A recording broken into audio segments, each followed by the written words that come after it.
we're looking for which of the following is a solution to the given equation. So we'll just take a look at the very highest level of these answer choices. So the part that's going to make it weird is the square root in the denominators, right? So if negative c is our value, well, then we've got negative c squared minus c squared under a square root symbol as a denominator. Well, if I've got negative c squared, that's going to become just positive c squared. If I've got c squared minus c squared, that's going to be 0. Square root of 0 is 0. I can't divide by 0. That's going to create a non-real solution, so goodbye choice A. Guaranteed 100% wrong. Similarly, if I look at choice B, I go, well, I need the square root stuff, right? Like if I just plugged in negative c squared minus 39 squared, the square root is immediately kind of ignored. So I do want to give myself the opportunity for a logical evaluation if I'm not absolutely certain of how to work through a technical solution. So this is probably, for most folks, the hardest question in this section. And it is true that generally the difficulty level of problems in the digital SAT increases throughout the section. So you kind of assume the earlier ones are easier, later ones are harder. But let's take a look at how we can distinguish between choices C and D and get to the right answer. So now that we've considered how to eliminate choices A and B, looking at choices C and D, we've got to figure out how to isolate for our X.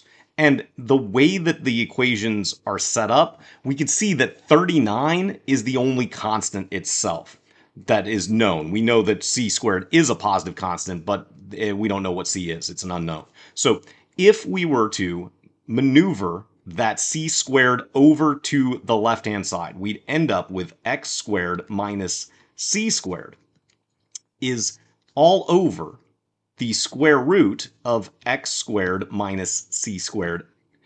And that's going to be equal to 39 because we have the exact same denominator for both x squared and c squared. So we can just combine the numerator as x squared minus c squared. Now that we've done this, we can then multiply. I'm going to zoom out just a little bit to give me a little bit more room. Our 39 to get the x squared minus c squared out of the denominator. So we're going to multiply by x squared minus c squared. And we've got x squared minus c squared is equal to 39 times the square root of x squared minus c squared. Now, what's going to happen is we're going to have to actually square everything. Now, when I do this, I don't want to expand. I'm going to just leave it as x squared minus c squared times x squared minus c squared on the left-hand side. And then on the right-hand side, we now have 39 squared times x squared minus c squared. And at this point, we recognize we can cancel out the x squareds minus c squareds. So x squared minus c squared is now equal to 39 squared. We're going to add c squared back to the other side to isolate for the x squared. So x squared is going to be equal to 39 squared plus c squared. We're going to then square root the whole thing. And we get that x is equal to the positive or negative square root of 39 squared plus c squared.